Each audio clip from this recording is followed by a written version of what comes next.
तो भाइयों, जैसे कि हम सब जानते हैं, Monkey D Luffy One Piece के वर्ल्ड में अब एक योनको बन चुका है और उसके क्रू के फ्लैग के नीचे बहुत सारे अलग अलग आइलैंड्स आते हैं और उसके अलाइज भी फाइनल सागा में वर्ल्ड को बचाने में बड़ा रोल प्ले करने वाले हैं। पर एक बड़ा क्वेश्चन हमेशा से ये रहा है कि आखिरकार कौन कौन सी किंगडम्स या आइलैंड्स ऑफिशियली लूफी की टेरिटरीज में आएंगे एंड तक, क्योंकि लूफी ने literally dozens of island save किए हैं, लेकिन अब सबको उसका टेरिटरी कहना कुछ ज्यादा ही हो जाएगा और सभी आइलैंड्स उसके लिए फाइनल बैटल में भी नहीं आएंगे। तो आज बताता हूँ लूफी की फाइनल टेरिटरी क्या होगी। अब समझ जाओ ये वीडियो कितनी ज्यादा इंटरेस्टिंग होने वाली है, लास्ट तक जरूर देखना। चलिए शुरू करते हैं और लूफी को बिगेस्ट योनको बनाते हैं। पर उससे पहले ये मेरे चैनल का सब्सक्राइब रेशियो देखो कितना खराब है, जिसे आप सही करवा सकते हो चैनल को सब्सक्राइब करके।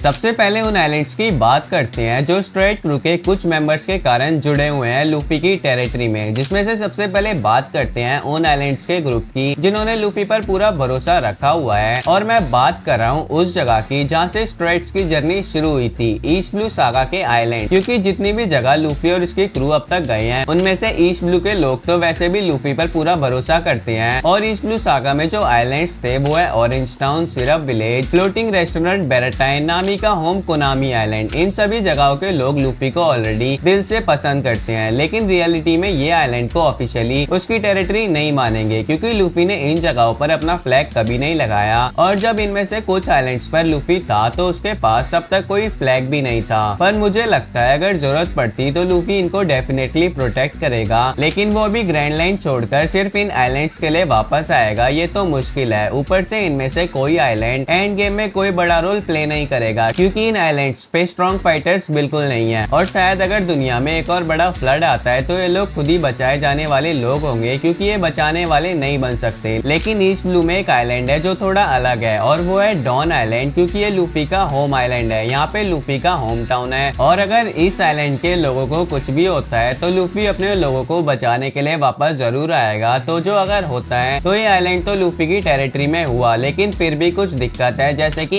इस आइलैंड का रूलर है साबो का एडॉप्टेड बाय स्टैली, जो डेफिनेटली लूफी को सपोर्ट नहीं करता। क्योंकि अब अच्छे से देखो तो वन पीस के इतने बड़े वर्ल्ड में सबको तो ये नहीं पता लूफी एक अच्छा इंसान है, और वैसे भी लूफी एक पायरेट है। और वन पीस के वर्ल्ड में ऑलमोस्ट ज्यादातर पायरेट्स बुरे होते हैं और बेकारी होते हैं। और गोवा किंगडम वैसे भी वर्ल्ड गवर्नमेंट एफिलेटेड है, तो इस आइलैंड को उसकी टेरिटरी में आने के लिए वर्ल्ड गवर्नमेंट से अलग होना पड़ेगा। और अब ये कैसे होगा आगे वीडियो देखो सब पता चल जाएगा। बाकी एक और सबसे बड़ा प्रॉब्लम ये है कि इस आइलैंड पे एक और योनको ने ऑलरेडी पूसा विलेज को अपना बेस बनाया था और उसको बैंडिज से प्रोटेक्ट किया था, और वो योनको कोई और नहीं बल्कि रेड एयर शैंक्स है। तो मेरे हिसाब से डॉन आइलैंड को लूफी की ऑफिशियल टेरिटरी नहीं कह सकते, भले ही वहाँ के लोग लूफी के अलाइजी क्यों ना हो। और अब आगे चल के नेक्स्ट लूफी की टेरिटरी के लिए आइलैंड देखें तो शायद से नेक्स्ट टेरिटरी लूफी के लिए एक्चुअल टेरिटरीज में से सबसे ज्यादा कंट्रोवर्शियल आइलैंड होने वाली है, क्योंकि वो है ड्रम आइलैंड। अब मुझे पता है कि टेक्निकली ड्रम आइलैंड एक वर्ल्ड गवर्नमेंट एफिलेटेड किंगडम है और उनके किंग डेल्टन ने खुद रेवरी अटेंड किया था। पर अब ये सुन लो, लूफी ने साकुरा किंगडम को बचाया था और वहाँ के सारे लोग उसे दिल से प्यार करते हैं। ऊपर से लूफी के क्रू में एक मेंबर भी है जो इसी आइलैंड से आया है, जो है चॉपर। और कभी भी अगर इस आइलैंड को मदद की जरूरत पड़ेगी तो लूफी वापस आएगा उन्हें बचाने के लिए। लेकिन सिर्फ इतना ही नहीं, ये आइलैंड को मैं लूफी की टेरिटरी का पार्ट इसलिए भी बोला क्योंकि लूफी ने साकुरा किंगडम, जिसमें ड्रम आइलैंड है, उसके फ्लैग को प्रोटेक्ट किया था। और जब स्ट्रेट आइलैंड छोड़ते हैं तो वो साकुरा पेटल जॉली रॉजर फ्लैग अब भी कासल के ऊपर प्राउडली फ्लाई कर रहा होता है, जो अगर देखा जाए तो एक एंटी वर्ल्ड गवर्नमेंट मूव है, जो चीजें सिंबलाइज करता है कि लूफी उनके फ्लैग और पूरे किंगडम को प्रोटेक्ट करेगा किसी भी खतरे से, जिससे एक तरह से उनको लूफी की प्रोटेक्शन मिल गई। और साकुरा किंगडम में टॉप टायर डॉक्टर भरे हुए हैं और फाइनल वॉर में ये लोग बहुत यूजफुल होंगे, शायद इसेंशियल भी। पर फिर भी साकुरा किंगडम को लूफी की ऑफिशियल योनको टेरिटरी में अभी कंसिडर्ड नहीं कर सकते। पर जो नेक्स्ट किंगडम है वो तो ऑलमोस्ट लूफी की टेरिटरी का पार्ट ही है, क्योंकि वो है एलाबेस्टा किंगडम। वहाँ की रूलिंग फैमिली लिटरली लूफी से प्यार करती है। और अब जब बीवी जो बेसिकली एलाबेस्टा की नई क्वीन बन गई है, तो हम ये कह सकते हैं कि रॉयल फैमिली और पैलेस के लोग स्ट्रेट के लिए कुछ भी करेंगे। लेकिन एलाबेस्टा एक official world government affiliated kingdom है और ओरिजिनल 20 किंगडम में से एक। लेकिन सबसे बड़ी प्रॉब्लम यह है कि एलाबेस्टा के ज्यादातर सिटीजन्स को ये पता ही नहीं है कि उनके देश को बचाने वाला बंदा लूफी था। तो जब हम कंपेयर करते हैं बाकी किंगडम से, तो एलाबेस्टा में पूरी नेशन लूफी के सपोर्ट में खड़ी नहीं है और रूलर्स और उनके टॉप फाइटर जैसे पेल और चाका डेफिनेटली स्ट्रेट के लॉयल है, लेकिन पूरी जनता नहीं। और अब एलाबेस्टा के टॉप के स्ट्रॉन्गेस्ट फाइटर्स को देखें तो ये वन पीस के एंड गेम लेवल पे इतने पावरफुल नहीं होंगे। ऊपर से एलाबेस्टा में मरीन प्रेजेंस भी है, मतलब लूफी को वहाँ दूसरे पायरेट से प्रोटेक्ट करने की जरूरत भी नहीं है। पर इसका मतलब ये नहीं है कि एलाबेस्टा इंपॉर्टेंट नहीं है, बल्कि ये किंगडम एक बहुत ही क्रूशियल रोल प्ले कर सकता है, स्पेशली जब लूफी और उसका क्रू वर्ल्ड गवर्नमेंट से फाइनल बैटल में लड़ेंगे, क्योंकि तब वीवी दुनिया को ये समझाएगी कि लूफी एक्चुअली एक हीरो है। और अब लोग वीवी की बात इसलिए सुनेंगे क्योंकि वो एक ओरिजिनल 20 किंगडम की डिसेंडेंट है और डी क्लैन से भी जुड़ी हुई है, और अभी ईमू उसको हंट भी कर रहा है। तो ऑब्वियसली उसका एक मेजर रोल होने वाला है एंड गेम में, और वही बाकी किंगडम्स को कन्विंस करेगी कि वो वर्ल्ड गवर्नमेंट से अलग हो जाएं, जिससे ये जो डॉन आइलैंड और ड्रम आइलैंड के बारे में अभी बताया मैंने, वो वर्ल्ड गवर्नमेंट से अलग होके लूफी की टेरिटरी का पार्ट बन पाएंगे। और सोच के देखो, ये काम ऑलमोस्ट उतना ही इम्पोर्टेंट है जितना लूफी का पायरेट किंग बनना, क्योंकि अगर दुनिया को बदलना है तो कॉमन लोगों को भी उस हीरो पर विश्वास करना होगा जो उनके लिए लड़ रहा है। तो ओवरऑल एलाबेस्टा डेफिनेटली लूफी का अलाई है, और आगे वीवी के कारण एक ऑफिशियल टेरिटरी भी बन जाएगा जिसपे रूल तो वीवी का ही रहेगा। और अब चलते हैं सबसे ऊंचे आइलैंड जो है स्काइपिया आइलैंड, जो लूफी की टेरिटरी में सबसे इंटरेस्टिंग केसेस में से एक है, क्योंकि स्काइपियंस और शेंडोरियंस दोनों लूफी के लिए कुछ भी करने को रेडी होंगे, और स्ट्रॉन्ग फाइटर्स जैसे वाइपर और गैनफॉल तक शायद नीचे आकर फाइनल बैटल में मदद करें। मतलब उनकी लॉयल्टी तो स्काई के ऊपर है, लेकिन यहाँ थोड़ा अजीब पार्ट ये है कि लूफी खुद कितना लॉयल है अपने स्काई फ्रेंड्स के लिए, इस पे अभी तक कुछ कह नहीं सकते, क्योंकि अगर ध्यान से सोचो तो स्ट्राइट क्रू वहाँ से निकल लिए थे बिना किसी को गुड बाय बोले। और ऊपर से हमने क्लियरली देखा था कि बेलमी ने स्काइपिया को थ्रेट किया था, पर उसके बाद भी जब लूफी ने उसे फिर से हरा दिया, उसने एक बार भी फिर से ये नहीं सोचा कि स्काई लोगों का क्या हुआ। तो ये कहना मुश्किल है कि स्काइपिया लूफी की टेरिटरी में आएगा, पर ये जरूर है कि अगर कभी जरूरत पड़े तो स्काइपियन जरूर स्ट्राइट की मदद करने आ जाएंगे, चाहे कुछ भी हो जाए। पर ऑफिशियली उनका आइलैंड लूफी का नहीं कह सकते, और ऐसा ही केस है वाटर 7 जो शायद लूफी का अलाई बनना चाहती है, लेकिन एक्चुअली ये सबसे ज्यादा डेंजर में है एक पायरेट अलायंस के लिए, क्योंकि अब देखो तो यहाँ के लोग लूफी को बहुत पसंद करते हैं, और उनका लीडर आइसबर्ग डेफिनेटली हेल्प करना चाहेगा उनकी, जिन्होंने उसकी लाइफ बचाई थी। और पूरा टाउन प्रैक्टिकली स्ट्राइट के लिए एक बड़ी फीस्ट भी ऑर्गेनाइज कर चुका था, तो क्लियरली ये लोग स्ट्राइट का अलाइज बनना चाहेंगे। पर प्रॉब्लम ये है कि वाटर 7 सुपर क्लोज है मेजर मरीन बेसिस के first half of grand line से, जैसे मरीन फोर्ड, इंपेल डाउन और एनाइस लॉबी सिर्फ एक शॉर्ट डिस्टेंस पे है। अगर ये लोग स्ट्राइट का फ्लैग फ्लाई करते हैं तो ये मरीन्स के लिए एक बिग टारगेट बन जाएंगे, लेकिन इसके बाद भी हो सके तो ये लोग स्टोरी के एंड में एक मैसिव रोल प्ले करेंगे, स्पेशली कंसीडरिंग फ्रैंकी फैमिली के टाइज फ्रैंकीज के साथ हैं। और एक और चीज, आइसबर्ग एक्चुअली ट्राई कर रहा है वाटर 7 को एक मैसिव फ्लोटिंग शिप में ट्रांसफॉर्म करने का, सो ये शायद एक और वे हो सकता है बहुत सारे लोगों को बचाने का अगर कोई वर्ल्ड वाइड फ्लड हो जाए। अब बात करते हैं लूफी के उनकी हेल्प करने की, तो अगर वो डेंजर में है तो लूफी इनकी हेल्प जरूर करेगा, पर वाटर 7 की हेल्प करने के लिए उसके आसपास मरीन बेसिस हैं, तो ये भी इनकी हेल्प कर सकते हैं। इसलिए शायद से लूफी को कभी वाटर 7 के लोगों को प्रोटेक्ट करने की जरूरत ही नहीं है। पर वाटर 7 लूफी की टेरिटरी का पार्ट तो एंड तक बन ही जाएगा। जिसके बाद अब नेक्स्ट आइलैंड है अमेज़न लिली, जिसकी बात ही अलग है, क्योंकि एक तरफ तो वुमेन का ये आइलैंड लूफी को लव करता है और उनकी प्रिंसेस लिटरली उससे शादी करना चाहती है, लेकिन हम इसे लूफी का टेरिटरी अभी भी मान नहीं सकते, क्योंकि सबसे पहले हमने ऑलरेडी देखा कि ये आइलैंड अटैक हुआ था जब मरीन्स और ब्लैकबेट पायरेट आए फॉर्मर वॉरलॉर्ड बोआ हैनकॉक के पीछे, पर लूफी उस वक्त उनकी हेल्प के लिए नहीं आया था। बाकी बात ये भी है कि लूफी को पता नहीं था इसके बारे में, तो शायद से ये इसलिए हेल्प के लिए नहीं आया। और अमेज़न लिली की वुमेन आमतौर पर मैन से हेट करती हैं, तो शायद से ये कभी भी अपने आप को किसी मैन की टेरिटरी का हिस्सा नहीं मान सकते, पर फिर भी ये लोग लूफी की हेल्प करने के लिए रेडी हैं। और अगर लूफी आगे बोआ हैनकॉक से शादी करता है तो अमेज़न लिली खुद ही लूफी की टेरिटरी का पार्ट बन जाएगा, क्योंकि फिर ये लूफी का ससुराल होगा। और अब ऐसे आइलैंड पे चलते हैं जो अभी 99.99% लूफी का टेरिटरी बन चुका है, और वो है फिशमैन आइलैंड, जहाँ लूफी ने लिटरली क्लेम करा कि वो इनकी प्रोटेक्शन करेगा, और ये वो कंट्री है जिससे लूफी डिफेंड करने के लिए अपना एडवेंचर भी रोक देगा अगर इस पे कोई और पायरेट्स अटैक करता है, जिससे लूफी लिटरली उनका प्रोटेक्टर है। और फिशमैन आइलैंड के स्ट्रॉन्गेस्ट फाइटर फाइनल वॉर में लूफी के साथ की रोल प्ले करेंगे, और स्टोरी के बीच में लूफी ने इविल फिशमैन होडी जोन्स को डिफीट करके अंडर वाटर किंगडम को फ्री किया, और यहाँ सिर्फ विलन नहीं था जिसे लूफी ने डीप सी पैराडाइज से हटाया, क्योंकि फिशमैन आइलैंड एक्चुअली बिग मम का टेरिटरी था जहां उसने प्रोटेक्शन ऑफर की थी in exchange for monthly candy. लेकिन लूफी के लिए ये सब मैटर नहीं करता।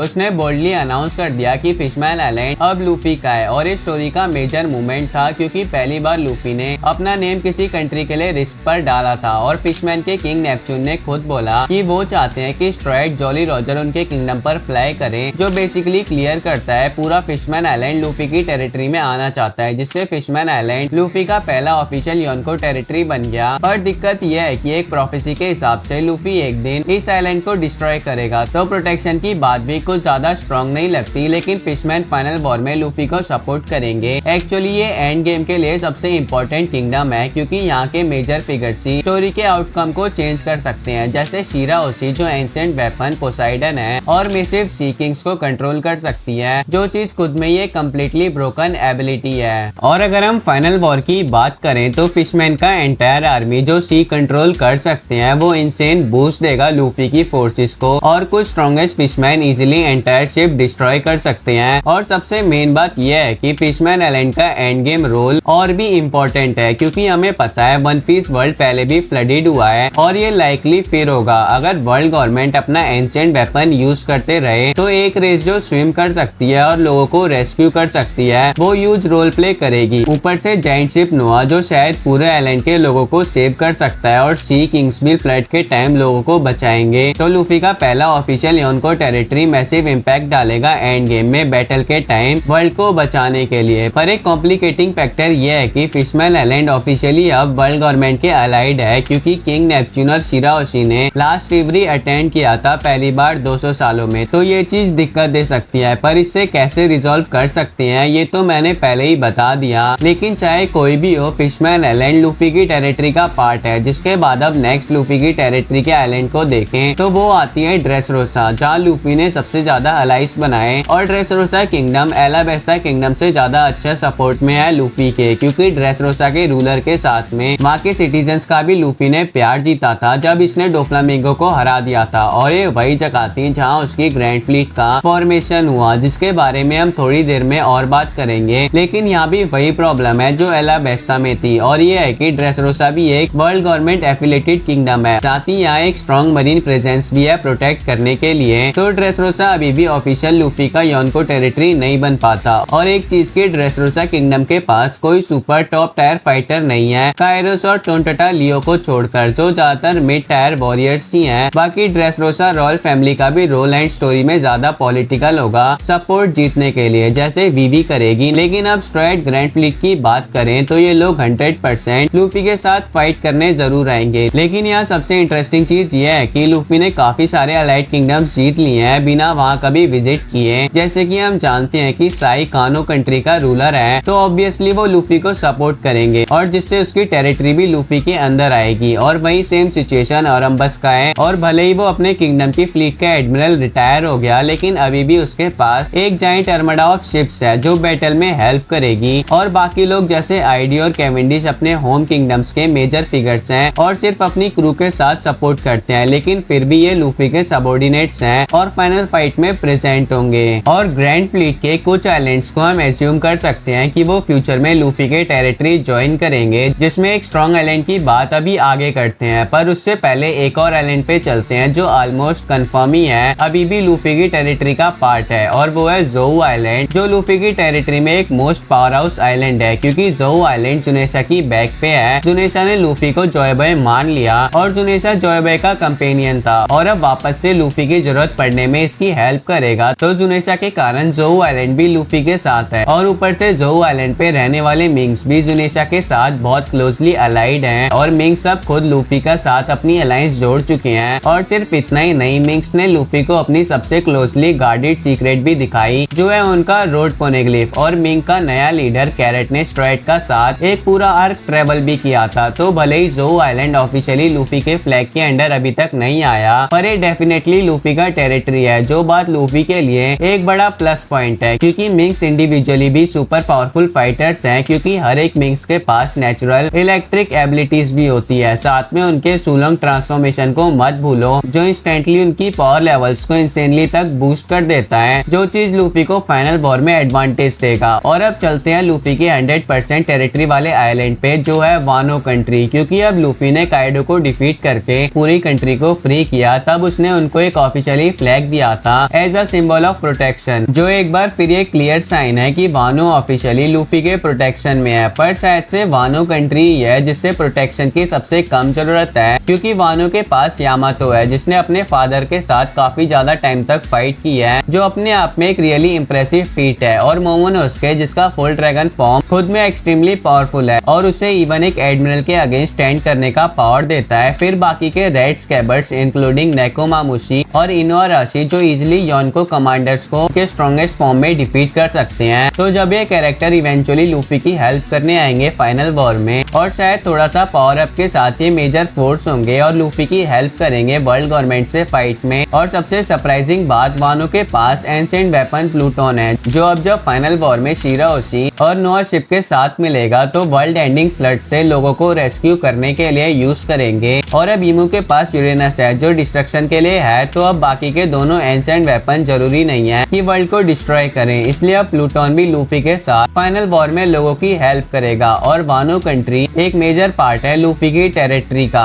और अब जो नेक्स्ट आइलैंड है वो तो शायद से अभी तक का स्ट्रॉन्गेस्ट आइलैंड है वन पीस के वर्ल्ड में, और उस आइलैंड पे जो कुछ भी हो रहा है उसे देखते हुए लग रहा है कि जल्दी ये आइलैंड भी लूफी के अंदर आएगा और लूफी की टेरिटरी बनेगा। और मैं जिस आइलैंड की बात कर रहा हूँ वो है एल्बाफ आइलैंड, यानी लैंड ऑफ जायंट्स, जो देखने से लगता है बिल्कुल परफेक्ट और ऑब्वियस कैंडिडेट है लूफी की टेरिटरी में ऑफिशियल ज्वाइन करने के लिए। और एल्बाफ वर्ल्ड गवर्नमेंट से कनेक्टेड नहीं है और जो भी हो रहा है उसे देखते हुए लगता भी नहीं है कि ऐसा होगा भी। और लूफी का सबऑर्डिनेट हजरुद्दीन जो बेसिकली रॉयल प्रिंस है नेशन का और प्रोबेबली नेक्स्ट किंग बनने वाला है, ऊपर से लोकी भी अब लूफी के साथ जुड़ चुका है। तो अब आगे लूफी आइलैंड पे कुछ खतरनाक करेगा, जैसे कि ईमू और होली नाइट से सबको बचाएगा और जो रैग्नारॉक होने वाला है उसे रोके। और एक चीज की अभी तक जो हमने देखा है उससे लगता है कि शैंक्स काफी स्ट्रॉन्ग होल्ड में है एल्बाफ में, बट एल्बाफ आर्क के एंड तक ये चेंज हो जाएगा और एल्बाफ बन जाएगा स्ट्रेट्स की टेरिटरी। और ऐसे आइलैंड भी हैं जहां लूफी को स्टोरी के एंड तक जरूर विजिट करना पड़ेगा, जैसे कि लाफ्टेल, जिसे प्रैक्टिकली इम्पॉसिबल है अभी कहना कि ये टेरिटरीज बनेगा या नहीं, क्योंकि हमें अभी तक नहीं पता कि इस आइलैंड पे कोई अभी भी रहता है या नहीं। बाकी कुछ भी हो, स्टोरी के एंड तक लूफी की योनको टेरिटरी बहुत ही ज्यादा बड़ी होगी। तो भाइयों ये वीडियो यहीं तक थी। वीडियो कैसी लगी कमेंट कर दो, और 1000 लाइक्स का टारगेट है आपके पास, जल्दी से पूरा करवा दो। और अगर अभी तक चैनल को सब्सक्राइब नहीं करा तो सब्सक्राइब कर लो। मैं मिलता हूँ तुमसे नेक्स्ट वीडियो में। सायोनारा।